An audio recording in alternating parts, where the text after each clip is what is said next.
नमस्कार दोस्तों, आप देख रहे हैं हिट फिट न्यूज टीवी और मैं हूं हरनाम सिंह बड़वाल।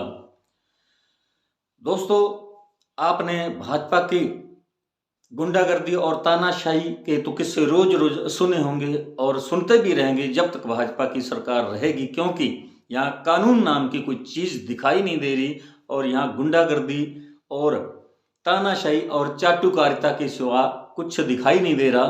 क्योंकि देश के अंदर लोकतंत्र है और लोकतंत्र की जो पहचान होती है उसमें आपको मालूम होना चाहिए, डेमोक्रेसी है, प्रजातंत्र, उसमें कानूनों पर ही देश चलता है, संविधान के अनुसार देश चलता है। गुंडागर्दी और तानाशाही से देश नहीं चलता, क्योंकि देश के अंदर विभिन्न जातियों और संप्रदायों और धर्मों के लोग रह रहे हैं और सबको समान अधिकार है। लेकिन भाजपा के शासनकाल में जिस प्रकार कानूनों को कुचला गया, संवैधानिक संस्थाओं को कुचला गया और गुंडागर्दी और तानाशाही की गई है, वो जग जाहिर है, किसी से ये बात छुपी नहीं है। वीडियो देखिए।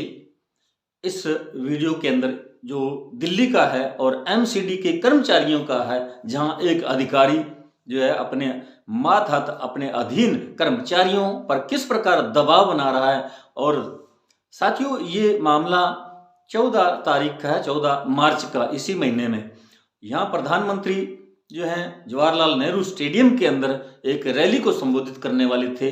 वो स्वनिधि योजना के तहत जो स्ट्रीट वेंडर्स हैं उनके लिए उनको ऋण उपलब्ध, यानी कम से कम 1 लाख स्ट्रीट वेंडर्स को ऋण देने की जो उनका योजना थी, उसी के तहत यहाँ ये रैली होने वाली थी। और देखिए इस वीडियो के अंदर किस प्रकार एक अधिकारी जो अपने अधीन कर्मचारियों को, यानी ये एमसीडी का है अधिकारी, और एमसीडी के अंदर काम करने वाले लोगों को किस प्रकार वो दबाव बना रहा है और कह रहा है कि आपको रैली के अंदर जाना ही होगा। लेकिन मैं इन कर्मचारियों को दाद देना चाहूंगा जिन्होंने बिल्कुल डटकर इस अधिकारी का विरोध किया। उन्होंने कहा कि ये एक राजनीतिक रैली है, हम किस लिए जाएं, हम गवर्नमेंट सर्वेंट हैं, सरकारी कर्मचारी हैं, हम किस लिए जाएं इस रैली के अंदर। किस प्रकार कानून की धज्जियां उड़ाई जा रही हैं, ये आप देखिए। ये जीता जाता नमूना भाजपाइयों का। अब इसको आप कैसे कह सकते हैं कि ये एक गवर्नमेंट जॉबर है, एक सरकारी कर्मचारी है। ऐसे चाटुकार अधिकारियों की पूरे देश के अंदर कमी नहीं है। इस प्रकार का जो है सिस्टम बना दिया गया 2014 के बाद। और देखिए आप इस वीडियो को और फिर आगे बात करेंगे। तो जब मैं साइन करवाएगा, अरे मैं कर दूंगा, कर देगा ना, बस जा। मनोज मौर्य नाम है, हाथ पे लिख ले। हाँ मनोज मौर्य। अरे आ जाइए, यहीं आ जाइए। चलो अच्छा, तेज प्रसाद राणा से पूछो। हाँ, क्या कह रहे थे? हम ये कह रहे थे साहब, अभी आप लोग हमें कहाँ भेज रहे हो? आप हम कहीं नहीं भेज रहे, पहले तो यहीं रुकोगे। उसके बाद आदेश ये है कि जब जरूरत पड़ेगी तुम्हें ले जाएंगे, नहीं पड़ेगी तो नहीं ले जाएंगे। कहाँ लेके जाओगे? जवाहरलाल नेहरू स्टेडियम। तुम्हें दिक्कत हो तो बताओ। नहीं, वो देख साहब, दिक्कत की बात नहीं है, बताओ। हम जानना चाह रहे हैं ना कि भाई हम किस वजह से क्यों लेके जा रहे हैं? इसलिए लेके जा रहे हैं, वहाँ किसकी रैली है? प्रधानमंत्री की। प्रधानमंत्री की रैली है। हाँ। जी तो अच्छा। उसके लिए क्या, जैसे हमारे सफाई कर्मचारी पक्के होगा, हाँ, हमारे डीओजी मिल रहे हैं, तो वो कुछ ना कुछ घोषणा करेंगे ताकि तुम लोगों को पता लगे कि हम कितना काम कर रहे हैं। प्रधानमंत्री घोषणा हमारे लिए करेंगे? क्यों तुम कर सकते हो? नरसिम्हा राव ने तो सेंट्रल गवर्नमेंट, वो प्रधानमंत्री तो हमारे मेयर भी नहीं है ना, हमारे उसमें है। तो वो पूरे देश का है। बताओ भाई, नरसिम्हा राव ने क्या कहा था लालू जी से? सर ये देखो प्लीज, आप सम्मानित हो, हमारे अफसर हो। प्रधानमंत्री जी ने क्या कहा था? प्रधानमंत्री जी 10 साल से हैं इस देश में। प्रधानमंत्री जी ने आज तक हमारे लिए कुछ नहीं किया है, ठीक है ना। वो चाहते नहीं, ये इलेक्शन आ गया तो कर रहे हैं। तो कोई बात नहीं, ऐसे होता है फिर। सर ऐसा मैं है, नेता नहीं हूँ। हम भी नेता नहीं है, हम आपके कर्मचारी हैं। हाँ। हम नेता नहीं ये है। तो ये जितने हैं सर आपके कर्मचारी हैं, सारे के सारे, ये सब आपके कर्मचारी हैं। आदेश है, मेरे नहीं है। हम आपके अधीन सफाई कर्मचारी हैं। ये हायर अथॉरिटी का आदेश है, मेरे आदेश नहीं है। सर आदेश की कोई रिटर्न में कॉपी हमें दे दो, हम चलेंगे। रिटर्न नहीं होता। रिटर्न तो होना चाहिए साहब, नहीं, नहीं रिटर्न क्या होता है? तभी ये जाएंगे साहब, नहीं तो हमारे कर्मचारी कोई नहीं जाएगा। कोई नहीं जाएगा जी। सर रिस्पेक्टेड नहीं, बिल्कुल सर, हम नहीं जाएंगे। आप हमें ऑर्डर दे दीजिए, हम चले जाएंगे। कैसे लिख के दूं? आप लिख के दीजिए कि भाई मैं अपने भी आता इतने कर्मचारियों को रैली में भेज रहा हूँ मोदी की। हाँ, प्रधानमंत्री मोदी जी की रैली में भेज रहा हूँ। हाँ। मैं अपने भी यहाँ पे आप तो लिख के तुझे दे कुछ दीजिए। और कहने को बस नहीं देखिए मुझे क्या पूरे सर्कल को दीजिए ना पूरे सर। सर्कल की जरूरत नहीं है, ऐसा है, ये तर्क का वितर्क का मामला नहीं है। आप यहाँ बैठो, तुम्हारी जरूरत पड़ेगी ले जाएंगे, नहीं जरूरत पड़ेगी नहीं ले जाएंगे, सिर्फ दो बात है। और जब बात होगी लिखने की तब लिख के भी दे दूंगा, ठीक। और ये नौकरी है सरकारी, मेरे तो साहब सरकारी नौकरी वहाँ रैली में जाने की नहीं है। नहीं कहे के लिए नहीं साहब, नहीं सर, रैली में नहीं है हमारे। रैली प्रदर्शन में जाने के लिए नहीं है कर्मचारी। हम पॉलिटिक्स नहीं है। तुम अपने नहीं जाते जब कैसे जाते हो? किसके? वो भी किसके अपने लिए? नहीं जाते हो तुम। हम तो अपने लिए जाएंगे ना, अपने पेट के लिए जाएंगे ना वो भी तो पेट सर। है। अपने अधिकार मांगने के लिए वो भी तो जाएंगे। अधिकार नहीं है। हमारा ये अधिकार अधिकार नहीं नहीं। नहीं, होगा। कैसे नहीं है तुम्हें? अब वो तो मोदी जी का अधिकार है या बीजेपी का अधिकार अरे है, कमाल। हमारा मैटर कैसे हो सकता है? सरकारी मोदी के तो हम कैसे? तो सरकार मोदी की रहे ना साहब। सर, निगम में मोदी की सेंट्रल सरकार गवर्नमेंट में है ना सर, एमसीडी में तो निगम में दूसरी सरकार है। में भी है तो नहीं है साहब। कैसी बात क्या बात कर रहे हो साहब आप? देश का एक प्रधानमंत्री होता है तो दो होते हैं। साहब हमने कुछ नहीं, आप हम हाथ जोड़ के रिक्वेस्ट करते हैं, अगर आप हमें कहीं भेज रहे हो या यहाँ भी बिठा रहे हो ना, ये इस टाइम पे हमारे ये सब ऐसे ही पड़े हैं, कोई कर्मचारी काम पे नहीं गया है, सब गंदा पड़ा है ना ऐसे ही। हमें अपने काम पे जाने दे प्लीज, अच्छा ठीक है? अगर आपने भेजना है तो साहब कितने आदमी जा रहे काम पर? कितने सभी आदमी जाएंगे, सब करेंगे काम। करने वाले हैं। सब कुछ छोड़ो, तुम अपनी बात करो ना साहब, अकेले करके बात मत करो, ऐसे बात मत नहीं, करो नहीं, कि कितने आदमी जा रहे हैं। आप ये बताओ। एक बात बताओ, ये इसीलिए बुलाया था मेरे को यहाँ मतलब जो तर्क वितर्क करने के लिए, जब एक काम सबका है। सर आप हमारे अफसर ये हो, मेरा नहीं है, बताओ सबका काम। सर आप हमारे अफसर हो, हम आपसे क्वेश्चन पुटअप कर रहे हैं, प्रार्थना कर रहे बता रहा हूँ हैं, ना। प्रार्थना कर रहे हैं। मैं आपको अपने काम के लिए भेज रहा हूँ या अपना काम करवा रहा हूँ तो personal। ठीक है, जो हमारा काम है बिल्कुल मना कर दो मेरे को, आप बिल्कुल बात नहीं करेंगे। मैं सर- पर्सनल कहता हूँ। सर मैं फिर कह रहा हूँ ये सारे भाई, हाँ भाई एक बात सुन लो सारे के सारे। काम है ये। सर आप सम्मानित हो, अभी तुम रिकॉर्डिंग भी बिल्कुल करो। करूंगा सर, अच्छा? बिल्कुल करूंगा, अच्छा बिल्कुल। किसके पास है? हैं आपके पास हूँ मैं, लिखो मेरा नाम। इनके पास हूँ, किसके पास हूँ मुझे ये नहीं पता, मेरा ऐसा ही कौन है। आप लिखो सर, आप ऐसे सर, आप चाहे घूर के देख लो, चाहे कुछ कर लो सर, हम नहीं जाएंगे, हम अपना काम करेंगे। एमसीडी के कर्मचारी अब किसी रैली में किसी प्रदर्शन में नहीं जाएंगे। सर घूर के देखो, गोली मारोगे मेरे। अरे मैं घूर कर नहीं, गोली मार रहा हूँ। घूर के देख रहे हो आप तो ऐसे देख रहे हो जैसे मार दोगे। मर जाएंगे हम तो। मैं वीडियो बना रहा हूँ आपकी, बना रहा है, क्या बिल्कुल दिखा बनाऊंगा, रहे हो? बिल्कुल। आपको क्या अधिकार है हमारे साथ ऐसे करने का? कैसे? मैंने क्या किया आपके साथ? आप जो हमारे साथ ये कह रहे हो ना, आप जबरदस्ती जाना कि पड़ेगा। प्रधानमंत्री जी का आदेश है, आप कह रहे हो तो हमें अपना नहीं करना पड़ेगा। आप हमारी अटेंडेंस लो सारे भाइयों की, अभी अटेंडेंस लेके चलो। अटेंडेंस लो भाई हाँ, सब। ठीक है सर, अटेंडेंस लो भाई साहब, फोटो खींचो हमारे सबके। चलो जी हाजिरी पे अटेंडेंस लो, भाई लोग यहाँ नहीं लेंगे आगे। घबराओ मत भाई, अटेंडेंस दो, अपना फोटो खिंचवाओ। वाह भाई। तो देखा साथियों आपने किस प्रकार की बहानेबाजी कर रहा है। और वो जो कर्मचारी हैं जो यहाँ काफी संख्या में खड़े आप देख रहे हैं, उन्होंने भी डटकर इस अधिकारी का विरोध किया और वो घूर घूर करके उनकी तरफ देख रहा है, यानी डराने की कोशिश कर रहा है। इसी को तो गुंडागर्दी, इसी को तो तानाशाही, भारतीय जनता पार्टी के लोगों की चाटुकारिता कहेंगे। तो ये जो है भाजपा के लोग, इनमें किस प्रकार का अनुशासन है पार्टी के अंदर, वो आप देख सकते हैं। यही गुंडागर्दी तानाशाही के रोज रोज किस्से हमें सुनने को देखने को मिलते हैं। तो प्रधानमंत्री जो है वो खुद कितना संवैधानिक कानूनों का पालन करते हैं, वो भी किसी से छुपा नहीं है, बिल्कुल संविधान के खिलाफ है। जब आचार संहिता लगी हो और प्रधानमंत्री खुद कानूनों का उल्लंघन करते हैं, जब बाढ़ ही दे खेत को खाने लगेगी तो वहां बचेगा क्या। तो इस प्रकार का ये जो है 2014 के बाद ट्रेंड चल रहा है साथियों। तो ये जो जागरूक कर्मचारी हैं, आपको ये भी मालूम होगा कि यहाँ जो है जब सुषमा स्वराज थी दिल्ली की मुख्यमंत्री, उस समय भी बीजेपी का यहाँ एमसीडी पर कब्जा था और उसके बाद लगातार एमसीडी का कब्जा रहा। लेकिन अभी पिछले साल ही एमसीडी के बड़ी मुश्किल के बाद जब अरविंद केजरीवाल सुप्रीम कोर्ट में इस बात को लेकर, मुद्दे को लेकर पहुंचे कि यहाँ एमसीडी का जो है वो चुनाव होना चाहिए, क्योंकि बीजेपी नहीं चाहती थी। बीजेपी का सर्वे बता रहा था कि बीजेपी को एमसीडी में जीत नहीं मिलने वाली, इसलिए वो जो है चुनाव को लटका रहे थे, इसको लंबा खींच रहे थे।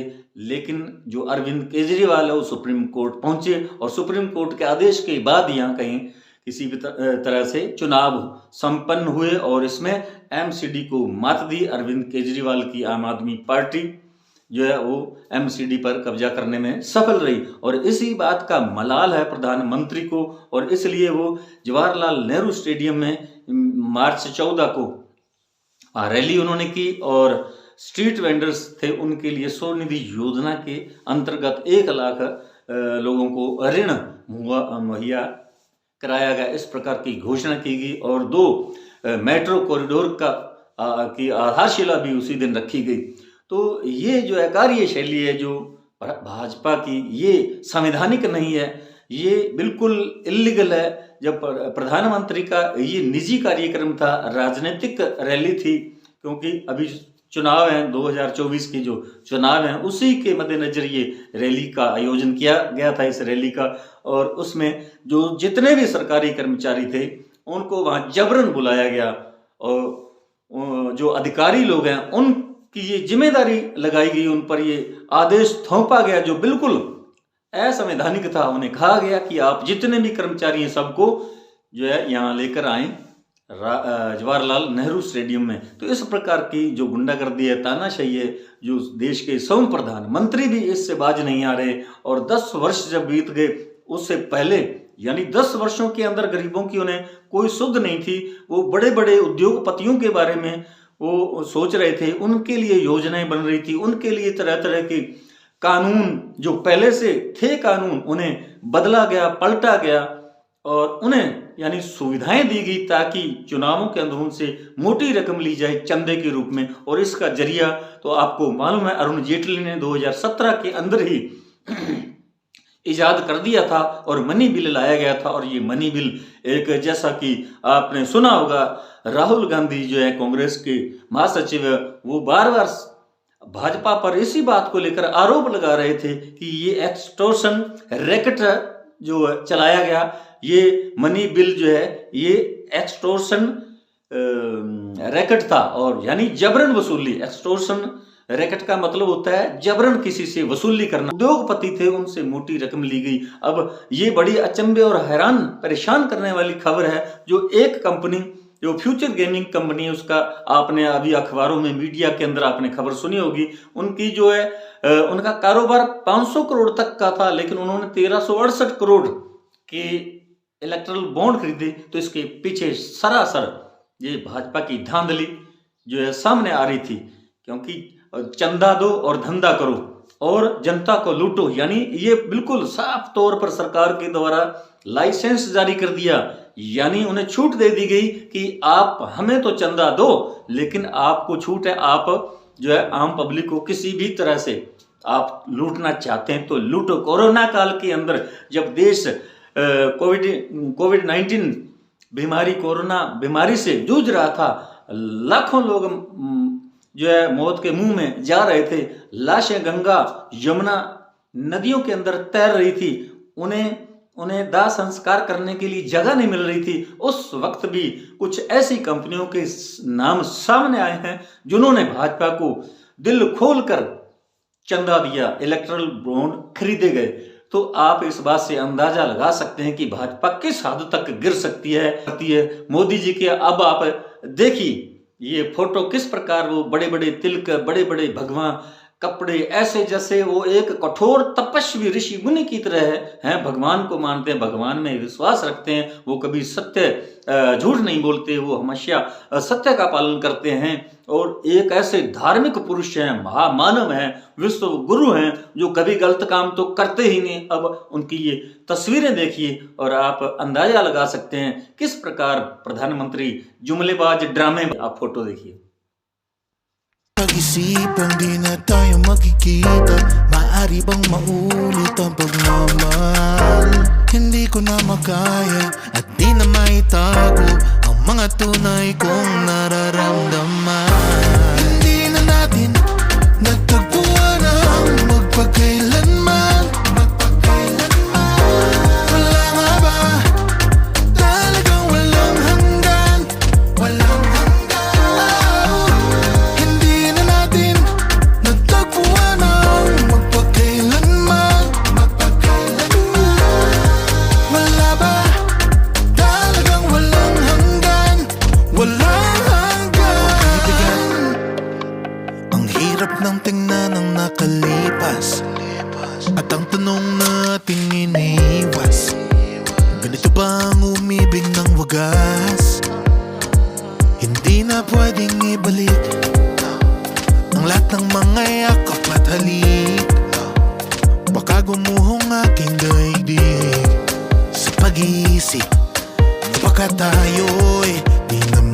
katabi. Mahirap pag-isipang di na tayo magkikita. Maaari bang maulit ang pagmamahal?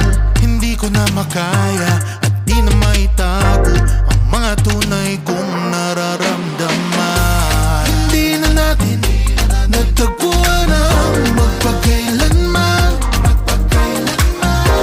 Wala nga ba talagang walang hanggan? Hindi na natin natagpuan ang magpakailanman. Wala ba talagang walang hanggan? Walang hanggan. Hindi na natin natagpuan ang magpakailanman. Wala nga ba talagang walang hanggan? Hindi na natin natagpuan ang magpakailanman. Wala ba talagang walang hanggan? Walang hanggan. देखा साथियों, ये है हाल प्रधानमंत्री नरेंद्र मोदी जी का। वो देश के विकास और आम लोग नागरिक जिन्होंने भर भर कर इनको वोट दिए, भाजपा को सत्ता सौंपी, लेकिन उसके बाद वो किस प्रकार की ड्रामेबाजी करते हैं, ये केवल और केवल लोगों को बरगलाने लुभाने के लिए ये इस प्रकार की ड्रामेबाजी की जाती है। वो दोहराते हैं बार बार कि मैंने परिवार छोड़ दिया, मैं देश के लिए हूँ और मैंने हमेशा देश के लिए ही सोचा है, देश के लोगों के लिए सोचा है। लेकिन किस प्रकार उन्होंने बड़े बड़े औद्योगिक घरानों को ही उन्होंने हर तरह से उन्होंने उनकी जो है मदद की और आम लोगों का शोषण हो रहा है 10 वर्षों के अंदर।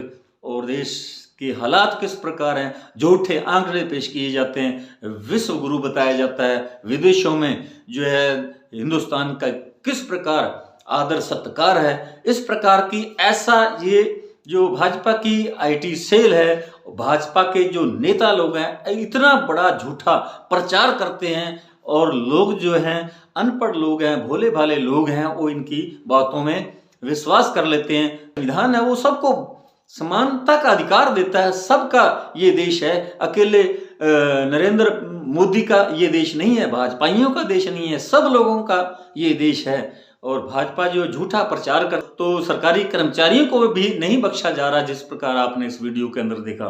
तो ये हाल हो चुका है देश का। तो इसलिए मेरी अपील है साथियों, अगर आप सोचते हैं कि देश को बचाना है, देश के संविधान को बचाना है और धार्मिक स्वतंत्रता को कायम रखना है, तो आप सोच समझ कर मतदान करिएगा। मैं किसी पार्टी का नाम नहीं लेता, हर पार्टी का संविधान होता है, हर पार्टी की विचारधारा होती है, एजेंडा होता है, उन्हें बिल्कुल आप ध्यान से सोचें समझें, उसके बाद ही आप अंतिम निर्णय लें। तो साथियों, ये वीडियो हमारा कैसा लगा कमेंट बॉक्स में जरूर लिखकर बताइएगा।